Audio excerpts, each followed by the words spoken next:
Hello, welcome to Honey Baby Child Reads. Today we're going to read Sophie Washington, Queen of the Bee by Tonya Duncan Ellis.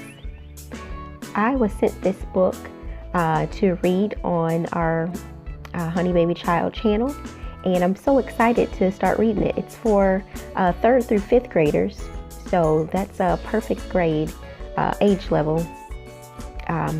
There's some pictures in here, and let's get into it. I'm going to probably read a chapter a day and post it. Sophie Washington, Queen of the Bee.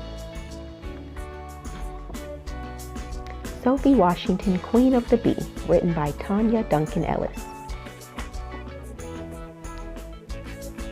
Tonya Duncan Ellis has other books: Sophie Washington, Queen of the Bee, Sophie Washington the Snitch, Sophie Washington, Things You Didn't Know About Sophie, Sophie Washington the Gamer, Sophie Washington Hurricane. And I believe she has a new book out as well about its rainforest.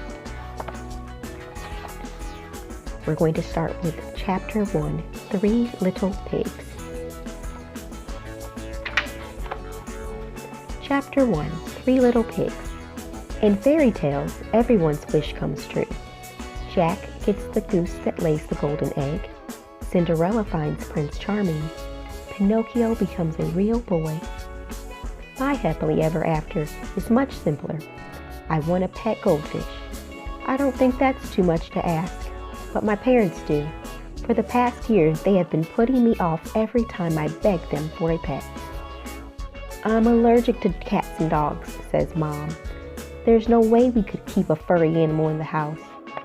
Well, what about a fish, I ask. I don't know if you're responsible enough to take care of a goldfish, Sophie, says Dad. You might drop the bowl and get water all over the place. For a 10-year-old, I am very responsible. If you forget about the time my brother Cole and I had a water fight with the sprinkler in the garage, or when I tried to tied Cole up to a tree to keep him from tagging along with me and my friend Chloe. I'm a model child. I get good grades in school, I'm nice to my friends, and I help out in the house when Mom and Dad ask me to. Today I'm making my dream come true. I'm going to convince Dad to let me get a pet goldfish. I march toward the kitchen in my pink and white polka dot pajamas and lime green fuzzy slippers. After glancing in the hallway mirror, I push down my 2 thick black braids, which stick out on each side of my head like handlebars. Good morning, I say to my mother, who is busy in the kitchen making my favorite breakfast of bacon, eggs, grits, and homemade pancakes. Since Dad is not up to hear me beg for a fish again, I make my way to the family room to watch a recording of a television show I taped during the school week. Cole rushes into the room before me and grabs the remote control from the end table before I can reach it. Get back, I yell. He turns on Video Rangers, his favorite TV show. Then he puts the remote control under a pillow, sits on it, and passes gas. Ew! Give me that remote, Cole! I shriek. You knew I was getting ready to use it. Mom! I was here first and now she wants to change the channel, he whines. Turn on the television and you two go get the newspaper. Pull the garbage can up to the garage, says Mom, shaking her head and pouring more pancake batter into the skillet. All this arguing is going to make me burn breakfast. I clench my fist to keep from wringing Cole's neck. Did you tell Mom about the contest? He loudly yells over blips and bleeps. He is playing a Video Rangers cartridge on his handheld video game now that the television is off. What contest? Asked Dad, entering the kitchen. Oh, it's nothing really, I say. Just something Mrs. Green was talking about at school on Friday.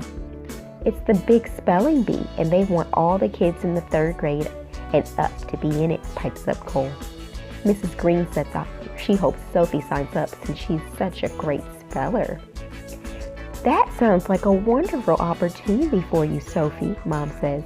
You are really good at spelling. Sign up first thing Monday morning, says Dad. Maybe we can start your studying this weekend. Did they give you a list of spelling words?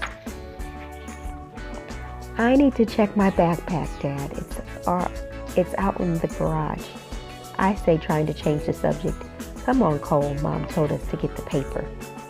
Why can't you go out to the driveway by yourself, he complains. We're not even through eating. Go help your sister, Mom commands.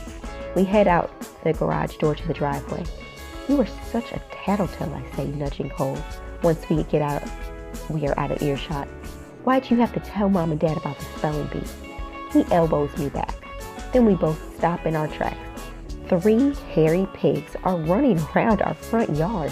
One scatters when it sees us. The other 2 squeal and head in our direction. Ah! I scream, then run toward the garage, pulling Cole along with me. The pigs double back and run off. Our front yard, which was once a smooth carpet of green, is now filled with jagged, overturned tufts of dirt. If I hadn't seen the animals, I would have sworn Cole had hopped through every inch of grass on his pogo stick.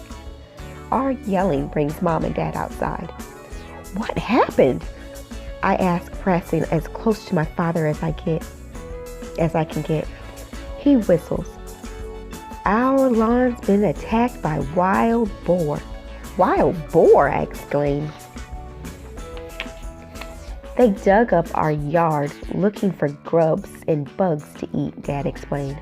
Food's probably been scarce for them because we haven't had a lot of rain. There was hardly any rain in Houston, the city we live near, this summer. The plants that wild animals that live near our neighborhood normally eat didn't grow, so they ate bushes, flowers, and even attacked small family pets for food. I noticed that the pigs dug up some of our neighbors' lawns too. What are you going to do about the grass? I asked Dad. Will the pigs come back? We'll have to have it replanted, Dad says, shaking his head. This happened with one of our neighbors down the street, and they put a special scent in the yard to scare the hogs off. With all the excitement, I missed my chance to ask about a pet goldfish. We had plans to go out as a family this afternoon, but Dad tells us to go ahead without him. He will make sure we get the sensors we need to drive off the hogs. These three little pigs have put my dreams on hold.